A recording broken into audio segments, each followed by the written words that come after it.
एड़ी चोटी का जोर लगा करके हमारे देश का पूरा हिंदू समाज जहर उगल रहा है बेलगाम घोड़ों की तरह से। वो सड़क की अनैतिकता पर दौड़ रहा है, धर्म को अधर्म कह रहा है, भिक्षुओं को गालियां दे रहा है। वो रामदेव जो एक बहुत बड़ा व्यापारी है वो उपदेश दे रहा है, जिनको ये पता नहीं कि योग की परिभाषा क्या है। मैं यहाँ ये बताना चाहता हूँ कि जो लोग भी इस भारत की धरती पर हिंदू गणराज्य स्थापित करना चाहते हैं, मैं आपके मीडिया के माध्यम से कह रहा हूं, उनके बाप के फरिश्ते भी इस देश की धरती पर हिंदू गणराज्य स्थापित नहीं कर सकते। क्योंकि जब ये देश आजाद हुआ, अंग्रेजों से जब एग्रीमेंट हुआ, तब डेमोक्रेसी के आधार पर यह देश आजाद हुआ, लोकतंत्र के आधार पर यह देश आजाद हुआ, धर्मनिरपेक्षता के आधार पर यह हुआ।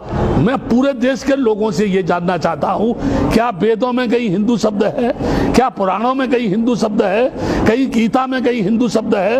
रामायण में कहीं हिंदू शब्द है? उपनिषद में कहीं हिंदू शब्द है? किसी भी एक जगह कोई भी इस देश का मनीषी, ब्राह्मण, इस देश का नेता, इस देश का कोई भी उच्च कोटि का आचार, शंकराचार्य ये बताए हिंदू शब्द आया कहां से? What is the means of Hindu? What is the difference? यानी हिंदू से अदर कम्युनिटीज जो है, मैं ये बताना चाहता हूं, केवल डॉक्टर अंबेडकर के संविधान को ये सीधा सीधा नहीं बदल सकते, क्योंकि उस समय इनके पास कोई अंबेडकर नहीं था जो भारतीय संविधान की रचना करता। इस समय भी इनके पास कोई ऐसा मनीषी नहीं है जो संविधान को बदल दे। इसलिए ये राम मंदिर जो है, ये राम मंदिर के माध्यम से हिंदू गणराज्य लाने की कोशिश कर रहे हैं, लेकिन ये भूल गए जब 60 वर्ष की कांग्रेस सड़क पर आ सकती है तो इनके फरिश्तों को भी सड़क पर भीख मांगने से कोई रोक नहीं पाएगा। मैं यहाँ एक बात कहना चाहता हूँ, बड़े बड़े शहंशाह, बड़े बड़े सूफी, यानी हजरत आदम नबी से नीचे जमी के चल बसे थे, नूह किस्ती मान बल्ला यार वो भी चल बसे, जिनका जमी पे था लश्करो फौजो सिया, दिल के अरमा दिल में रहे यार वो भी चल बसे। आज हम उनके चलने का करते हैं भैया, लोग कल हमसे कहेंगे यार वो भी चल बसे। बड़े बड़े राजा महाराजा, औरंगजेब हुआ या अन्य राजा हुए जो तलवार के बूते पर शासन करना चाहते थे, सिकंदर हो या कोई और हो, मर गए, जमीन पर दफन हो गए, उनकी भी कामना पूरी नहीं हुई। तो ये आरएसएस के लोग, ये बजरंग दल के लोग, ये शिवसेना के लोग और चंद ये इस समय नकाबपोश जो नेता है जो पूरे देश को बेचना चाहते हैं, रेल बेच रहे हैं, ये जो है बैंकों को बेचना चाहते हैं, हवाई अड्डों को इन्होंने बेच दिया, ये सारे मुल्क को बेच करके जब बेच देंगे तो ये व्हाट विल बी, यानी what will they do on the land of India? क्या करेंगे इस देश में? क्या करना चाहते हैं ये? इनका मकसद है एनी हाउ ब्राह्मणी संस्कृति को भारत की धरती पर स्थापित करना। अब वो जमाना नहीं है जब कोई पुष्पमित्र सिंह भिक्षुओं का कत्ल करेगा। डॉक्टर अंबेडकर ने बुद्धिज्म को स्वीकार करके एक ऐसी यानी शैली, ऐसी फिलॉसफी, ऐसी भाषा, ऐसी वाणी, ऐसा दर्शन लोगों को बीच में दे दिया है। ज्यों ज्यों लोग डॉक्टर अंबेडकर को पढ़ेंगे, त्यों त्यों इस देश में बगावत करने वाले लोगों की संख्या बढ़ेगी।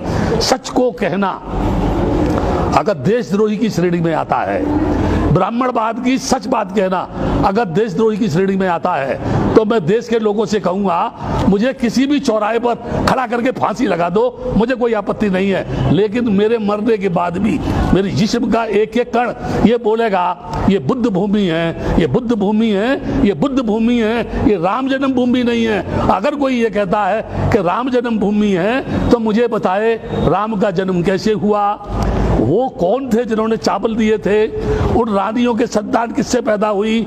मुझे लोग ये बताएं, क्या गोबर से गोरखनाथ होते हैं? क्या मकड़ी के पेट से मकरध्वज होते हैं? क्या यहाँ यानी घास से आदमी पैदा होता है? अगर पहले होता था तो इस सदी में कहीं ना कहीं तो गोबर से कोई बच्चा पैदा होना चाहिए, कहीं ना कहीं मकड़ी के पेट में से तो कोई पैदा होना चाहिए। ये झूठे, ये बेईमान, ये बदमाश, ये गुंडे, ये लफंगे इस देश की नैतिकता का तहस नहस करके फिर से इस देश को गुलाम बनाने की ओर ले जाना चाहते हैं, जो कभी भी संभव नहीं है, कभी भी इनकी भावना पूरी नहीं होगी।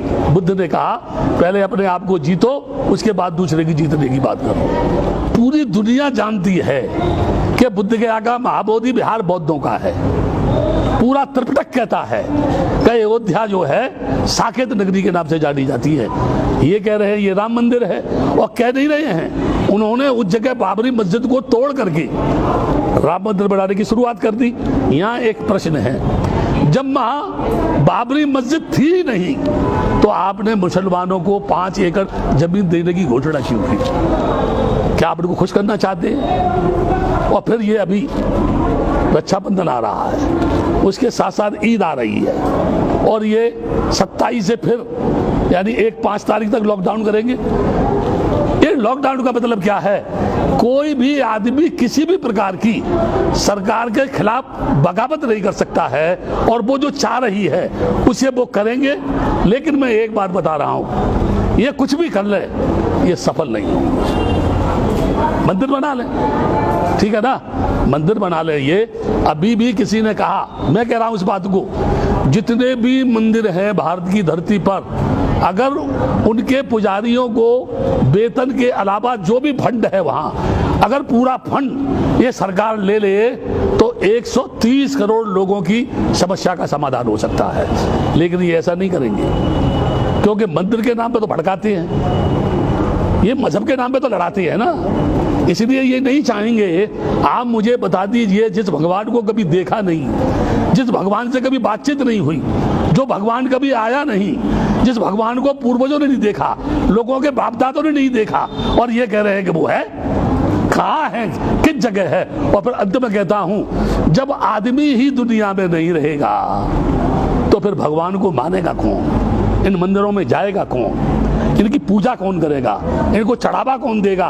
तो आवश्यकता मंदिर बनाने की नहीं, आवश्यकता आदमी के जीवन को बनाने की है, आदमी के जीवन को सुखी बनाने की है, लोगों को अच्छी शिक्षा देने की है, लोगों को अच्छी टेक्निकल एजुकेशन देने की है, लोगों की बेरोजगारी की समस्या हल करने की है, लोगों को नौकरी देने की है, नारी को पढ़ाने की, आगे बढ़ाने की है, उसकी नैतिक यानी शिक्षा के माध्यम से उसके चरित्र का निर्माण करने की है। तब जाकर के इस देश का भला होगा।